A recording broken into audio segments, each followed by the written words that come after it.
বিসমিল্লাহির রহমানির রহিম। আসসালামু আলাইকুম এভরিওয়ান। জুয়েল চ্যানেলের পক্ষ থেকে আপনাদেরকে আবারও অভিনন্দন ও শুভেচ্ছা। আজ আপনাদের মাঝে একটি স্পেশালিস্ট নতুন ভিডিও নিয়ে হাজির হয়েছি। ভিডিওটি হলো পায়ে পিরেক ফুটলে হোমিও চিকিৎসা। দেখেন এভরিওয়ান, এটি একটি ইম্পর্ট্যান্ট একটি ডিজিজ। আমাদের মানবদেহে বিভিন্ন কারণে আমাদের পায়ে পিরেক ফুটতে পারে। এর মধ্যে কিছু উল্লেখযোগ্য কারণ হলো, দেখা যাচ্ছে যে আমরা কোথাও বেড়াতে যাই কিংবা খেলাধুলা করি, হঠাৎ আমাদের পায়ে যদি কোনো ধরনের পিরেক ফুটে এবং ব্যথা করে এবং সহজে সরতে চায় না, এক্ষেত্রে আমরা অবশ্যই লক্ষণ অনুযায়ী যে ওষুধটি খাবো সেটা হলো লিডাম্পাল 30। আমরা 2 ফোঁটা করে সকাল বিকাল 2 বার সেবন করতে পারি।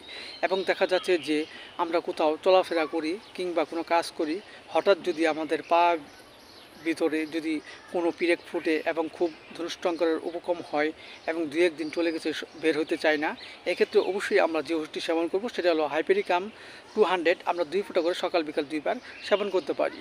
এবং পাশাপাশি দেখা যাচ্ছে যে আমাদের হোমিওপ্যাথিক যে বায়োকেমিক বড়ি সাইলোসিয়া 6-এর 4টি করে উপরে চিবিয়ে আমরা হালকা গরম কুসুম পানি সহ সকাল বিকাল 2 বার সেবন করতে পারি। এতে করে আমাদের পায়ে যে পিরেক ফুটছে তা আস্তে আস্তে বের হয়ে যাবে এবং আমাদের মাঝে সুস্থবোধতা ফিরে আসবে। সো এভরিওয়ান, ভিডিওটি ভালো লাগলে অবশ্যই আপনারা লাইক দিবেন, সাবস্ক্রাইব করবেন এবং কমেন্টস করে পাশে থাকেন। সবাই ভালো থাকেন, সুস্থ থাকেন। Thank you so much.